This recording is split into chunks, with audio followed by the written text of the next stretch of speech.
Berlin, 1939. The air smelled of gasoline and fear. Every street echoed with marching boots and shouted orders. Banners fluttered red and black from every building, and a new generation of young men stood ready to serve a cause they barely understood. Karl Schneider was 22 when he took the oath. The black uniform fit him too well, pressed and perfect, its silver death's head insignia catching the morning sun. He remembered the chill in his hands as he raised his arm, repeating words that would bind him not to a country, but to a man. "I swear to you, Adolf Hitler, loyalty and bravery." That was the day he stopped belonging to himself. Karl had grown up in Bremen, the son of a railway worker. He was bright, quiet, and drawn to order, in a nation collapsing under chaos. He joined the SS not out of hatred but out of hunger. Hunger for purpose, structure, belonging. To him, the black uniform meant pride. To the world, it meant terror. In the beginning, he believed. He believed in Germany's rebirth, in discipline, in duty. He believed the propaganda that painted his enemies as inhuman. And he believed, above all, that obedience was the highest form of honor. That belief would haunt him. In 1941, Karl's unit was sent east as part of SS Division Totenkopf, attached to the northern front of Operation Barbarossa. He wrote home to his sister, "We march through endless wheat fields. The people here stare at us as if we are ghosts." At first, the war was movement. Towns captured, trains rolling, flags raised. But by winter, it turned into mud, blood, and silence. Karl saw what the newspapers never printed. Villages burned, columns of refugees trudging through snow, executions carried out in the name of cleansing. He watched as men he once admired shot prisoners in ditches, laughing as they did it. He didn't pull the trigger on not yet, but he didn't stop them either. That night, he vomited behind the barracks. The next morning, he put on his uniform again. In January 1942, Karl's company was assigned to guard a transport near Riga. He was told it was a relocation. He believed it, until he saw where the trucks went. When the gates opened and the smell hit him, something inside him broke. He watched women, children, and the elderly herded toward a pit. He saw an officer, his superior, light a cigarette and give the order to fire. The gunfire echoed in his skull for days. When he closed his eyes, he saw faces instead of smoke. That night, he wrote in his journal, "If this is the price of obedience, then I have paid too much." He tore the SS insignia from his collar and hid it in his coat pocket. Over the next year, Karl's defiance grew quietly, invisibly. He began falsifying reports, marking civilians as evacuated instead of executed. He slipped bread to prisoners and warned villagers before raids. In war, kindness was treason. But to Karl, treason had become the only form of redemption left. In 1943, he was reassigned to France as part of an SS logistics unit in occupied territory. It was there, amid crumbling morale and rising resistance, that his chance appeared. In Normandy, he met Captain Edward Hughes, a British prisoner of war captured after a failed commando raid. Karl was tasked with interrogating him, but instead of cruelty, he offered conversation. They spoke in broken English and hesitant German, about home, about books, about the insanity of the war. Edward asked him once, "Do you believe in what you're fighting for?" Karl had no answer. Before Hughes was transferred, he said one last thing. "If you ever want to stop fighting for them, come find us." It was a strange promise, one that Karl thought he'd forget. But it stayed, like a key waiting for a lock. In June 1944, the Allies landed in Normandy. The skies thundered with bombers, and the earth shook under artillery. Karl's unit was thrown into disarray. As orders turned desperate, he watched commanders send boys to die defending positions already lost. Then came the command he could not follow, to execute captured resistance fighters. He refused. His superior drew his pistol, screaming at him to obey. Karl turned and shot first. It was the first time he killed for something he believed in. That night, he ran. He ditched his uniform, burned his papers, and followed the sound of the guns west. toward the Allies. For 3 days he hid in barns, feeding on rainwater and scraps, hunted by his own men. When he finally stumbled into the hands of American soldiers outside St. Lo, he raised his empty hands and shouted, "Ich bin kein Feind mehr. I am no enemy anymore." They didn't believe him at first. He was an SS officer after all. But when he gave them maps, codes, and positions of German supply lines, their suspicion turned to silence. And thus began the strange, quiet story of the SS man who became an Allied asset. The Americans took him to a makeshift command post in a bombed-out farmhouse near St. Lo. He was exhausted, hungry, unshaven, still in tattered remnants of his SS tunic. When they saw the runes on his collar, the soldiers tightened their grips on their rifles. "Get that off him," the sergeant muttered, ripping the insignia away. Karl didn't resist. He only nodded, as if agreeing that he no longer deserved to wear it. Hours later, they sat him in a small room under a hanging lamp. A British intelligence officer entered. Clipboard, cold eyes, immaculate uniform. Karl recognized him instantly. It was Captain Edward Hughes, the same man he had once spared in Normandy. For a moment, neither spoke. The air between them was thick with disbelief and memory. "You," Hughes finally said. Karl nodded slowly. "I told you I would find you." Hughes stared at him, unsure whether to be grateful or furious. The man across from him had once worn the same insignia that had killed his friends. Now he was claiming to be on their side. Karl's German accent broke the silence. "I am not here to save myself. I am here because what I saw cannot be buried with me." For 3 days, the interrogations continued. They asked him about SS operations, troop movements, code systems, and names. Karl answered everything. Not with pride, but with the quiet efficiency of someone who had stopped lying to himself. At first they thought he was trying to earn favor, but then he began describing atrocities, units, locations, dates, and names of officers responsible. When he spoke of Riga, his voice trembled. When he described the mass graves, he went silent afterward, staring at the wall until they led him away. By the end of the week, Hughes reported to his superiors, "He is telling the truth. Too much truth." They moved Karl to a prisoner camp in Cherbourg, separate from the others. He wasn't a normal POW. He was a ghost, hated by both sides, too valuable to kill, too dangerous to trust. Other German prisoners spat at him when they saw his armband replaced with a plain white tag marked defector. They called him Verräter, traitor. One tried to stab him in the canteen line. Karl didn't fight back. He simply wiped the blood from his hand and whispered, "If betrayal means saving lives, then I'll betray again." One night Hughes came to his tent. He found Karl sitting on his cot, writing in a small notebook, the same one he had carried since the Eastern Front. "What are you writing?" Hughes asked. Karl didn't look up. "Names," he said, "of the men who didn't have graves, and the children who never had names." Hughes sat across from him, uneasy. "You know, most of my men would hang you if they knew who you were." "I know," Karl replied softly. "But I'm not doing this for forgiveness. I just want the truth to live longer than I do." Hughes studied him for a moment, then asked, "Why did you change sides?" Karl thought for a long time before answering. "Because I realized I was fighting for a lie, and sometimes the only way to serve your country is to betray it." Weeks later, Allied Command in London approved his transfer under Operation Paperclip's Precursor Intelligence Review. They wanted to know everything: troop morale, propaganda structure, hidden command channels. Karl was not the only one being interrogated, but he was one of the few who volunteered information without demand.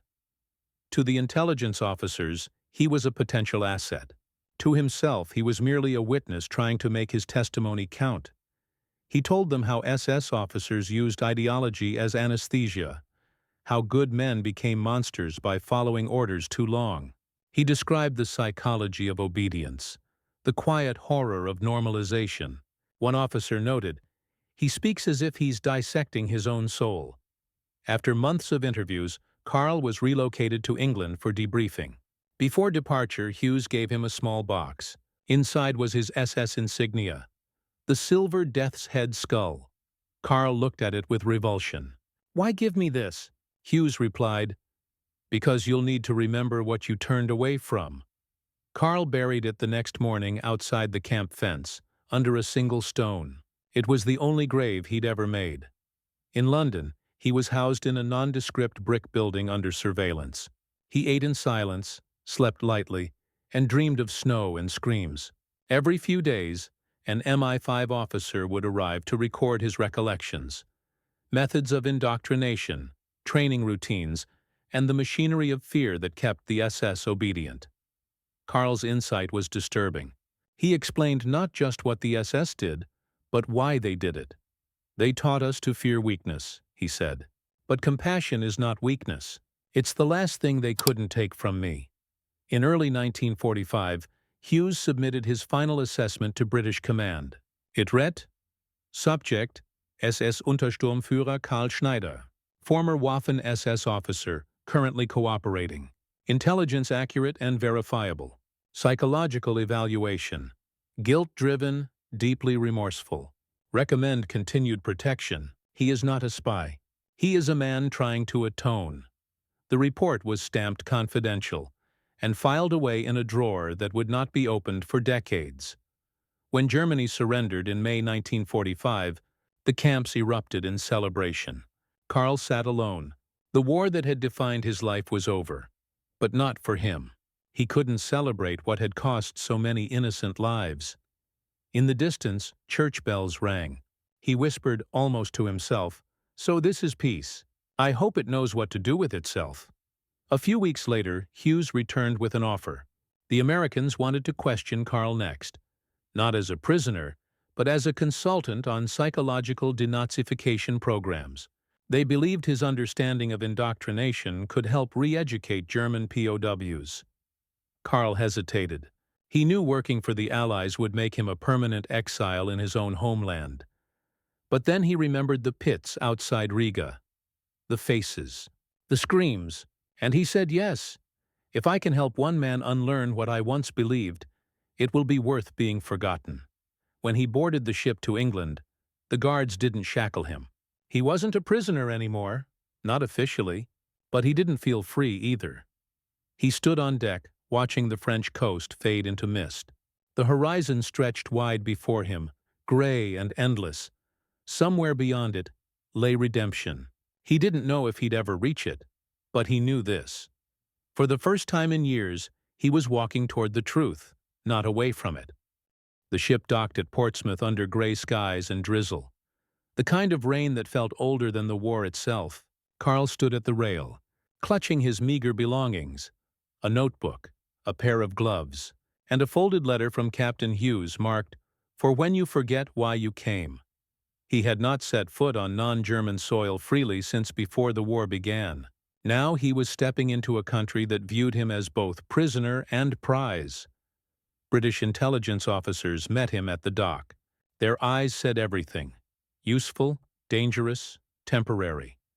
They placed him in a quiet facility outside London, the kind used for interrogations and debriefings of captured officers. Except Karl wasn't being interrogated anymore. He was being studied. Each morning a different officer came to question him. Men in plain suits, with the calm detachment of surgeons. They called it Operation Insight. They wanted to know how the SS trained its men to obey without question, how propaganda replaced conscience, how evil became ordinary. Karl answered, though each word felt like cutting open an old wound. "They taught us to call cruelty order," he said. "They taught us to see mercy as betrayal." When asked why he turned against them, he replied, "Because the truth was louder than their orders." The officers took notes silently. No one offered him absolution. That wasn't their job.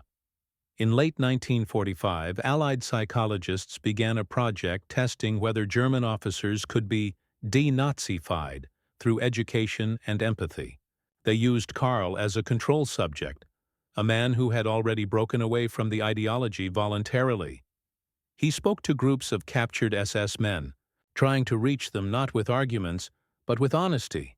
"I once believed what you believe," he told them. I thought I was serving my nation. But I was serving fear, and fear is never patriotic. Some spat at him. Others listened. One man wept quietly in the back of the room. Karl didn't expect gratitude. He only wanted to plant doubt. The same doubt that had saved his soul. By 1946, his reports had grown valuable. He documented how ideology rewired the conscience, how repetition created obedience stronger than morality. His analysis was sent to Allied Command in Washington under the file Schneider, K. Subject, Cognitive Reversal in Totalitarian Indoctrination. But his name was kept secret. He was still an SS man after all, one the public could never know had worked with the Allies. The document was cited years later in intelligence programs that studied brainwashing and resistance to propaganda. But Karl never received credit. He didn't want it. "My work is not redemption," he once wrote. "It is confession." In 1947, British intelligence faced a new problem. Ex-Nazis fleeing prosecution under false names, blending into refugee networks across Europe. They needed someone who could recognize the patterns, the behaviors, the codes. They called Karl. His handler told him bluntly, "You hunted for them once. Now you'll hunt them again." He hesitated. "What happens when I find them? Then we'll decide if justice still remembers their names." So he went, to Hamburg, to Vienna, to Rome, tracing the invisible threads of a shattered Reich. He found officers hiding in monasteries, businessmen who once ordered massacres now wearing priestly robes. Each time he reported their names, and each time the weight grew heavier. In his notebook, he began to record something new. Not names, but thoughts. He wrote not for the Allies, but for himself. "I do this not for revenge. I do it so that the world remembers who we were, and what we must never become again." He still dreamed of the Eastern Front, the snow, the screams, the pit. No interrogation, no mission could erase those memories. Once, while sitting alone in a train station in Brussels, he saw a mother scolding her child in German. The boy was wearing a small toy soldier's cap. Karl stood trembling and left without saying a word. He realized then that some uniforms you never take off, not the ones on your body, but the ones burned into your soul. In 1948, Karl met with Hughes again. The captain had aged, his face lined with exhaustion from years of war crimes work.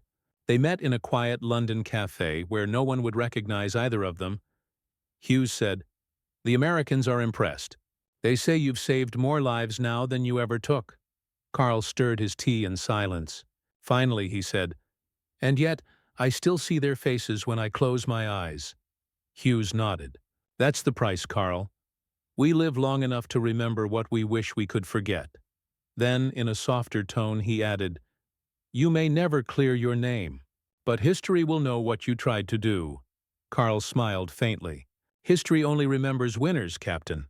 I was neither."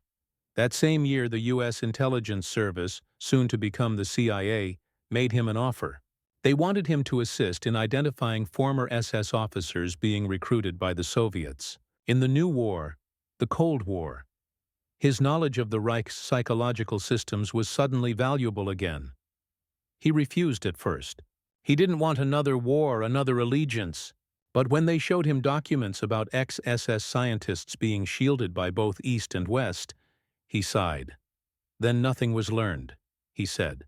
"The uniforms changed, but the blindness stayed." Still, he agreed to work under one condition. His name would remain erased. "Let me stay a ghost," he said. "Ghosts can go places men cannot." For the next several years, Karl Schneider existed as a man who officially did not exist. He moved between safe houses, translating captured documents, helping identify war criminals under assumed identities. To the public, he was just another refugee from Bremen. He didn't drink. He didn't marry. He spent his nights writing letters he never sent, addressed to the families of those he could not save. Each letter began the same way. "I was there when your world ended. I can't give you justice, but I can give you truth." He sealed them, dated them, and hid them in a tin box under the floorboards of every place he lived. In 1952, Someone leaked his existence to a German newspaper. The headline read, "Ex-SS officer working for British intelligence." The backlash was instant. Protests erupted. Some called for his arrest, others for his execution. He disappeared overnight. British intelligence denied his employment. His files were sealed again, this time for good. He vanished like smoke. Some said he fled to Canada under a false name. Others claimed he died in a safe house in Zurich. No one ever found his grave. In 1963, a historian sorting through post-war archives in London found a single letter, unsigned, unsent. It was addressed simply, "To whoever studies us next." It read, "Do not mistake silence for innocence. We were not all monsters, but we were all responsible. If history is kind to me, it is lying. Let my name stay buried, but let my mistakes be remembered." The signature was faint, almost erased, but one word remained legible at the bottom. Karl. London, 1978. In a government storage depot outside Kew, miles of yellowed files sat untouched. The war had ended 33 years ago, but its paper ghosts still whispered between the shelves.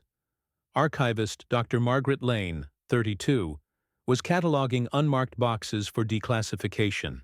Most contained dull reports, fuel inventories, personnel transfers, intercepted messages, but one box stood out. It was stamped, "Property of MI5, subject, Schneider." Inside lay folders of handwritten notes, faded photographs, and a single envelope marked, "Do not release, active status unknown." Margaret hesitated. Then curiosity, that old historian's sin, won. The first page she read was a transcript of an interrogation dated 1945. At the top, SS Untersturmführer Karl Schneider. Defector. Source classified. She skimmed through the typewritten lines, her brow furrowing. Describes SS indoctrination process in detail. Expresses remorse. Provides intelligence voluntarily. Requests anonymity in exchange for cooperation. Further down, she found personal notes in a different hand. Probably his interrogators. Haunted man. Not a liar. Possibly suicidal. Keeps list of children executed near Riga. Calls his betrayal a form of penance. Margaret stopped reading. The name Riga had weight. She had seen it in Holocaust reports, in Red Army records, in survivor testimonies, but she had never seen it mentioned by an SS officer, one who condemned it. At the bottom of the file lay a black and white photograph. It showed a man in a wool coat, standing on a dock beside two British officers. His face was thin, eyes sunken but alert, a mixture of exhaustion and defiance. On the back, scrawled in pencil, "Schneider, Karl, defected June 1944, St. Lo sector." Margaret stared at the photo for a long time. There was something unsettling about his expression. Not guilt, not pride, but a quiet ache, like someone trying to disappear and be remembered all at once. She slipped it into her folder. Margaret couldn't let it go. Over the next month, she searched through declassified war archives, POW registries, and Allied intelligence files. There were traces, fragments, like footprints in snow that led nowhere. A mention in a memo from 1947. Schneider assisting with war crimes identification. Hamburg sector. A follow-up from 1948. Subject relocated for protection after press leak. Then, nothing. No death record, no burial, no pension file. It was as if the man had evaporated. She decided to contact someone who might remember him. Captain Edward Hughes, now retired and living in Sussex. When she called, his voice was faint, older but still clear. "Schneider?" he repeated. "You found him?" "I found his file," she said. "I want to understand who he was." There was a long pause on the line. Finally, Hughes said quietly, "He was the only man I ever met who was both damned and redeemed at the same time." Margaret asked, "Do you believe he truly changed?" Another silence. Then, "He didn't change." He woke up. A week later, she visited Hughes in person. He was frail but sharp, with shelves of old war books and maps lining his study. When she placed Karl's photograph on the table, his hand trembled. "I took this," he said. "He was shaking when I told him he'd be safe. He didn't believe me." He reached into a drawer and pulled out a sealed letter, its edges yellowed with time. "I've kept this for 30 years, Hughes said. "He left it for me the day he disappeared." Margaret opened it carefully. Inside, in tidy handwriting, were the words, "Edward, if I vanish, it is because I am not meant to belong to any flag again. If my name survives, make sure it stands not for loyalty, but for conscience. Tell them I defected from cruelty, not from my country." "Karl?" Hughes looked away, his eyes glistening. "He wasn't a hero," he whispered. "He was just tired of pretending monsters were men." When Margaret returned to the archive weeks later, she went to refile the folder, but the box was gone. She searched every shelf, every ledger. No record of its removal. The clerk shrugged. "Probably transferred to the ministry vaults. Happens all the time." But Margaret knew better. Files didn't vanish on their own. Someone had removed it. Someone who wanted Schneider to remain a ghost. She wrote a note in her journal. He defected twice. First from the Reich, then from history. In 1981, Margaret published an academic paper titled "The Moral Defector, a Study of Karl Schneider." It caused quiet controversy. Some historians dismissed it as romanticized nonsense, the myth of a good Nazi. Others found it disturbingly plausible. A survivor from Riga wrote her a letter. "I do not forgive him, but I am glad he existed." Margaret pinned that letter above her desk. For her, it was proof that moral complexity did not erase guilt, but it could transform it into understanding. 3 years later, excerpts of her research reached German newspapers. The headline read, "The SS officer who saved prisoners, myth or redemption?" The story spread quickly, dividing readers. Some saw him as a repentant soul, others as a traitor seeking sympathy. Television panels debated whether a man who had once worn the black uniform could ever wash his hands clean. Philosophers wrote essays about redemptive treason. War veterans denounced it as propaganda. But through all the noise, one truth remained. People were talking about conscience again, not as an abstract idea, but as something that had once worn boots and bled like any other man. In 1985, construction workers renovating an old boarding house in Bremen, Karl's hometown, uncovered a small metal box hidden under a floorboard. Inside were notebooks, letters, and a faded ID card under the name K. Schneider. One notebook began with the words, "I was born German. I will die human." Another page listed names, villagers, soldiers, victims, all carefully written in neat script. At the end of the list, one final line, "Remember us not as soldiers, but as warnings." The find made international headlines. Historians confirmed the handwriting matched the sample from MI5 archives. Karl Schneider was real, and he had never stopped writing. In 1990, as Cold War files began to open, a single memo appeared in declassified British records. It read, Subject, Schneider, Karl. Final confirmed sighting, Zurich, 1952. Believed deceased. Case closed, no body, no grave. Just a line in an old intelligence ledger. The end of a story no one was meant to find. But Margaret had already found it, and through her, so had the world. Years later, at a university lecture, Margaret was asked what she thought Karl Schneider truly was. Hero, villain, or something in between. She paused, then answered softly. He was proof that even in hell, one man can still choose the door that leads out. The hall fell silent, because they all understood. Karl Schneider had defected once from the Reich, then from hate, then from history itself. But his final defection, the one that mattered most, was from darkness to light. By the late 1980s, the story of Karl Schneider had spread beyond academia. Newspapers from Munich to London ran headlines like, "The SS officer who betrayed the Reich for humanity," and "Was there such a thing as a good Nazi?" Television documentaries replayed his faded photograph. The thin man in a wool coat, eyes hollow, expression unreadable. For many, he became a symbol of contradiction. Guilt and grace, sin and salvation, fused into one life that defied every easy answer. But with recognition came rage. Some saw his defection as bravery. Others saw it as blasphemy, an attempt to soften the image of the SS. The debate ignited like dry grass. In Warsaw, a group of Holocaust survivors issued a statement. "We do not forgive Schneider, but we acknowledge that even in darkness, some tried to find light." In Tel Aviv, another group responded sharply. "No uniform that bore the skull can be washed clean." For the first time in decades, the moral battlefield of World War II reopened, not with tanks, but with words. Survivors, historians, priests, philosophers all tried to decide what Karl Schneider's story meant. Was he a coward who ran from justice, or a man who realized too late what he had become? Dr. Margaret Lane, now a professor, was invited to television panels and university lectures. Everywhere she went, the same question followed her. Do you believe he was redeemed? Her answer never changed. Redemption is not about being forgiven. It's about never forgiving yourself. To her, Schneider represented something terrifyingly human.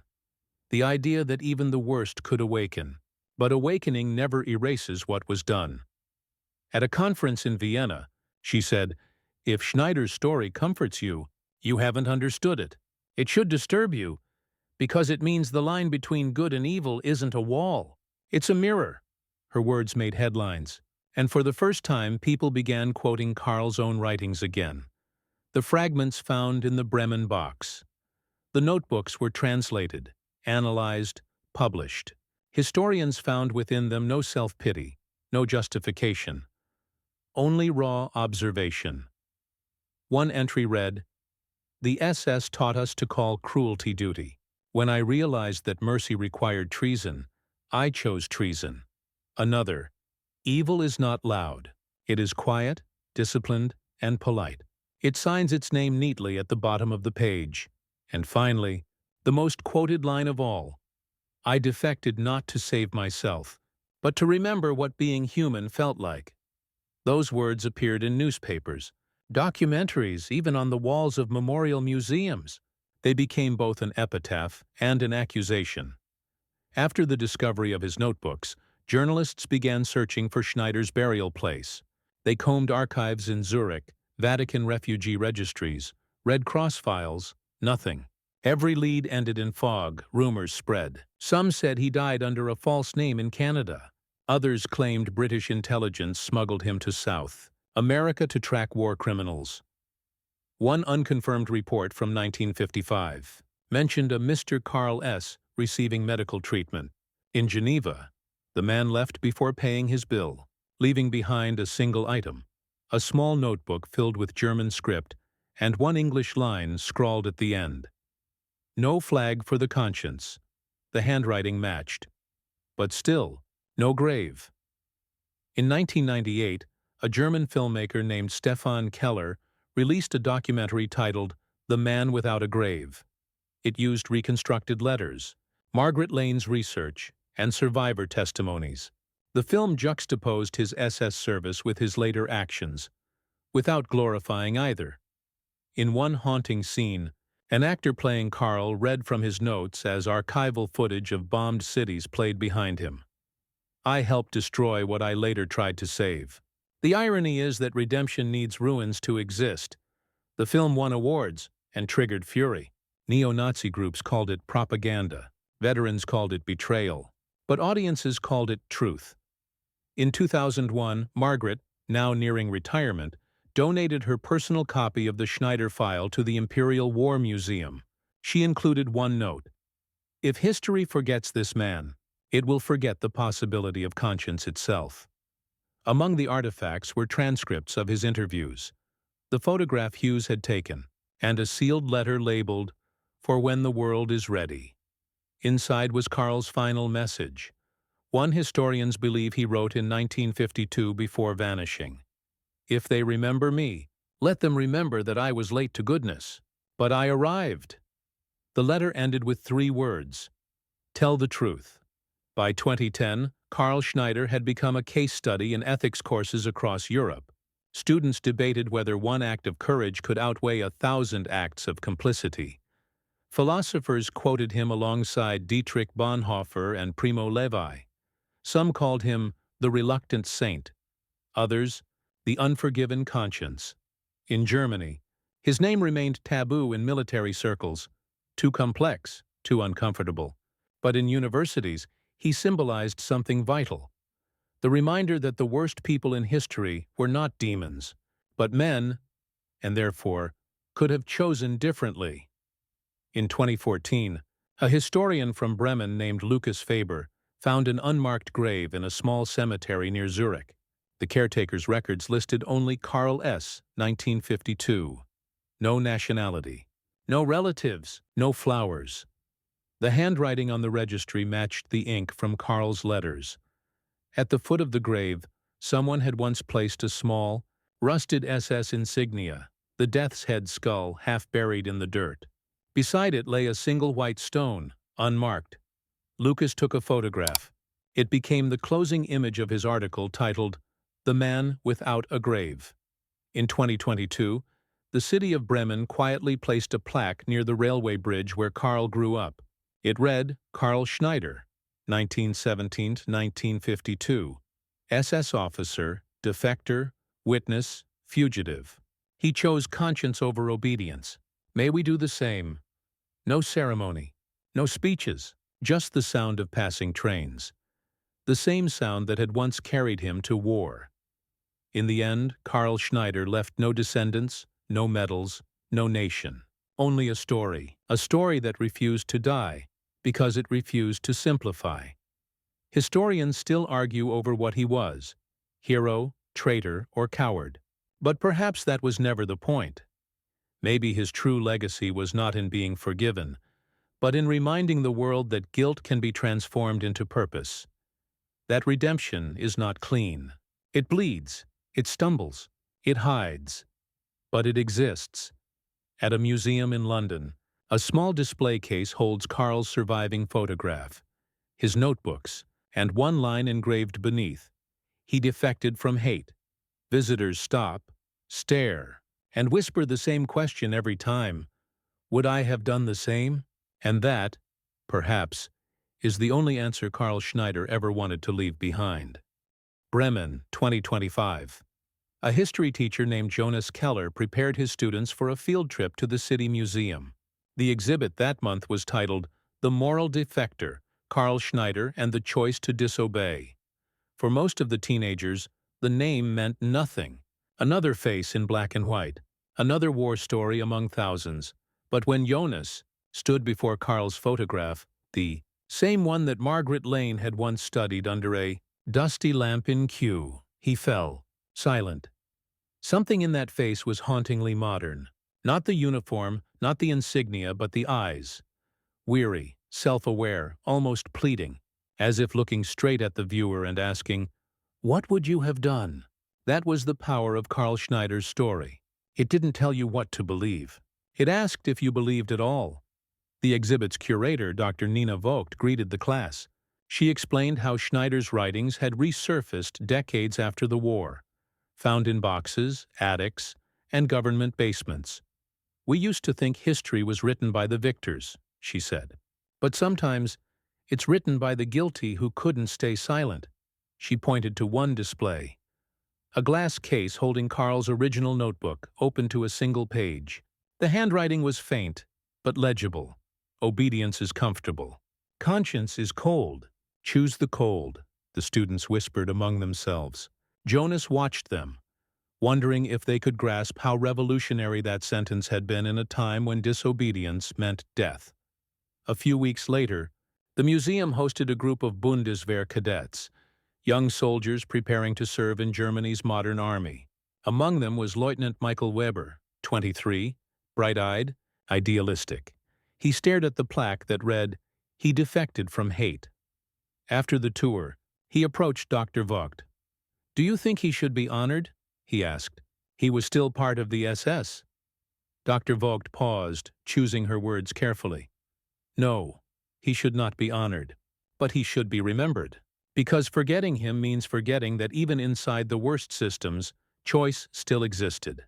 That night Michael wrote in his journal, "We are taught that duty is sacred, but maybe the sacred thing is knowing when duty is wrong."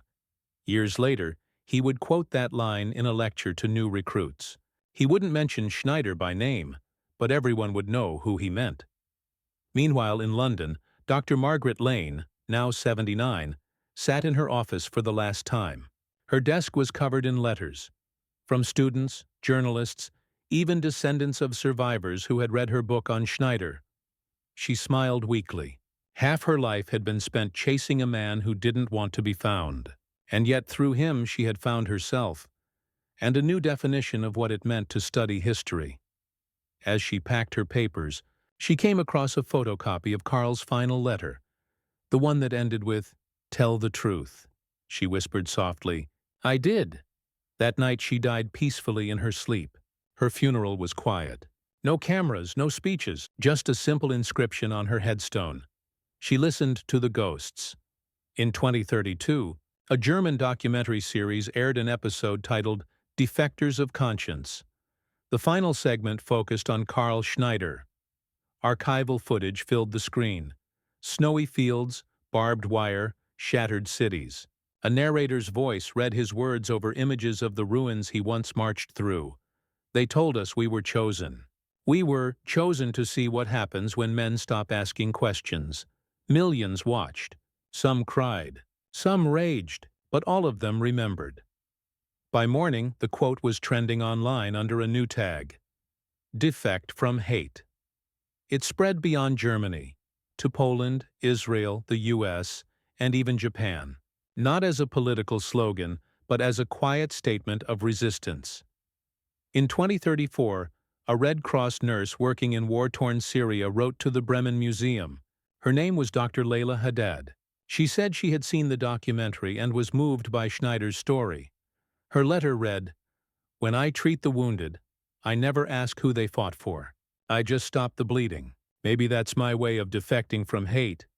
The museum framed her letter beside Karl's last photograph.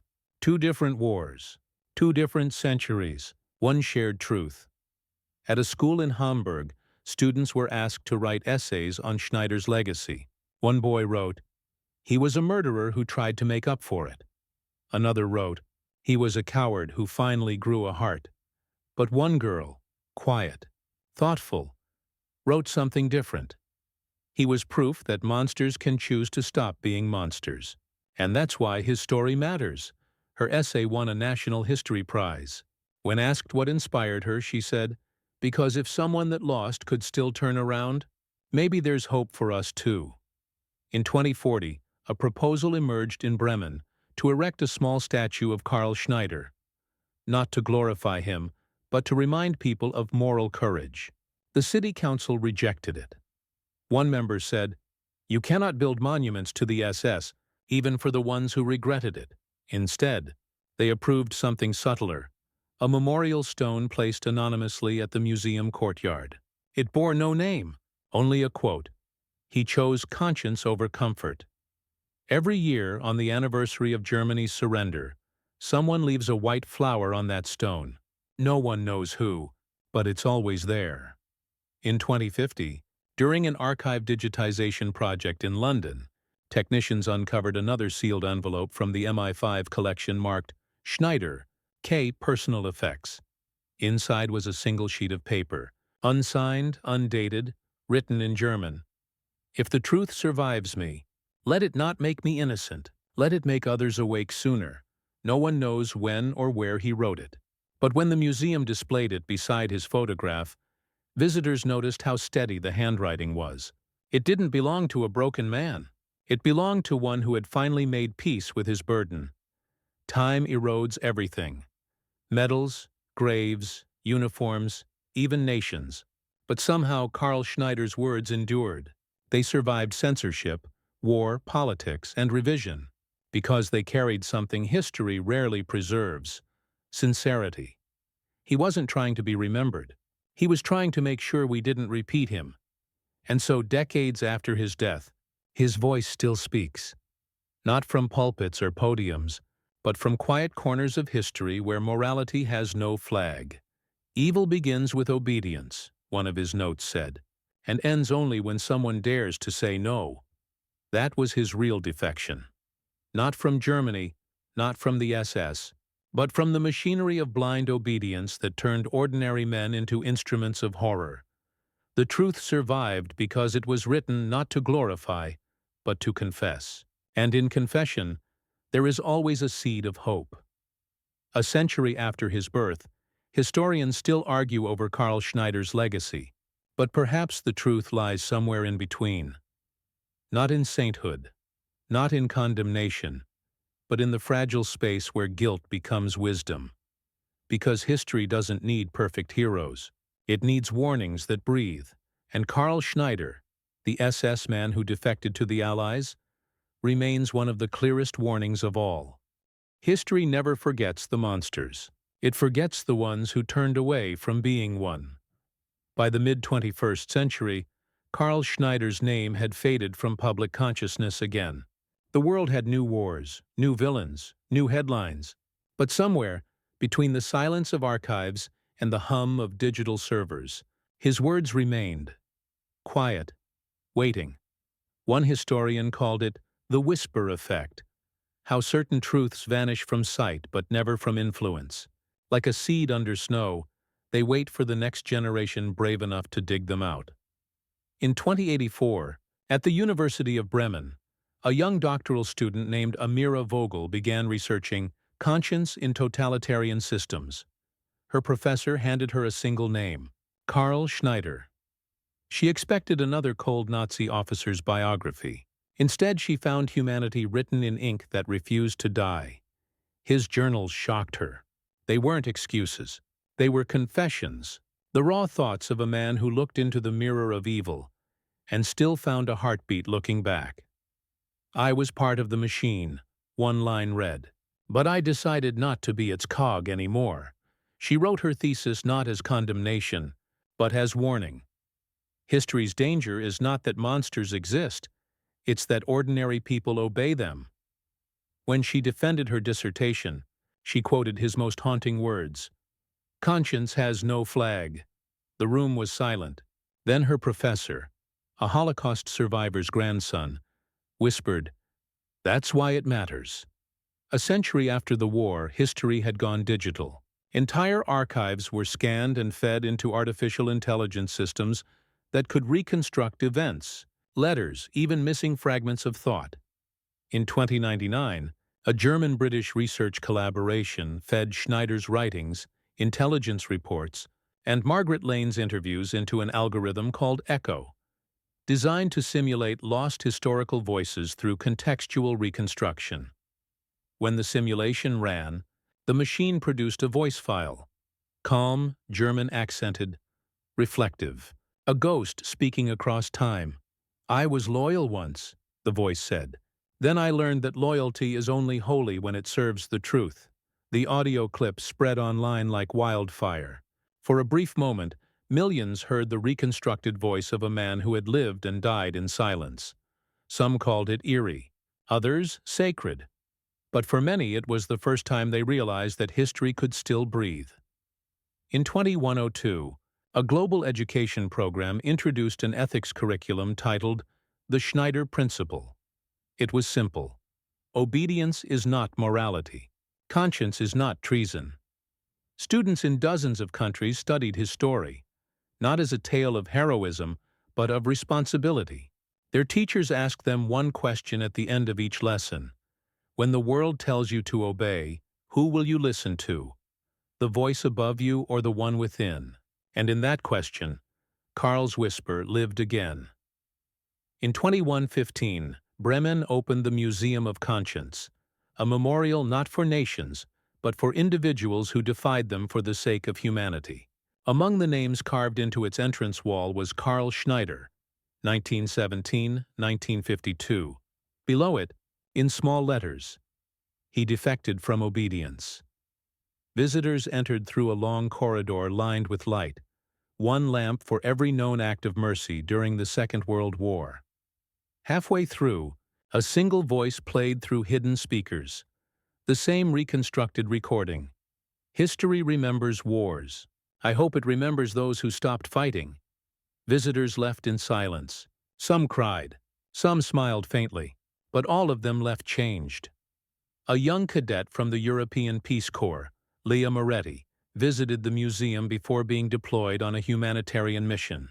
She stood before Schneider's photograph, reading his line, "I defected from hate." Later, in a war-torn border town, she refused an order to abandon civilians under fire. Her defiance saved hundreds. When reporters asked why she disobeyed, she said, "Because I was taught that conscience is higher than command." Her quote went viral, tagged once again. Defect from hate. A century after his death, Karl Schneider's act of moral rebellion was still saving lives. During the museum's expansion in 2120, construction workers discovered an old-time capsule beneath the floor, placed there during the 1950s building renovations. Inside was a letter, sealed in wax, and addressed simply, "To the future." It was written in German, faded but legible. The signature read, Karl Schneider. The letter said, "If you are reading this, then perhaps the world still has time. You will have new wars, new uniforms, new lies. Do not think you are safer than we were. Every generation must learn that evil does not begin with hate. It begins with silence. Listen for the whisper of conscience. It is quiet, but it never dies." The museum displayed the letter beneath glass, lit by a single soft lamp. Visitors still come and read it in silence, some pressing their palms against the glass, as if trying to touch the past that tried to warn them. In the end, Karl Schneider's life was not a redemption arc. It was a question left hanging in history's air. He didn't erase his sins. He exposed them. He didn't find peace. He made sure no one else could forget the cost of losing it. He wasn't a hero. He was a man who dared to wake up. And that, in a world built on obedience, is the most dangerous act of all. And so, the whisper continues. In classrooms, in hospitals, in refugee camps, in every place where someone must choose between a command and a conscience, time will bury his name again. That's how memory works. But the whisper will remain, because as long as there are wars, there will be those who fight them. And as long as there are orders, there will be those who break them. And somewhere unseen, a quiet voice will remind them, "You do not need to be a hero to be human. You only need to say no when the world tells you yes." That is the whisper of conscience. That is what survived. That is Karl Schneider's final defection, from darkness into light.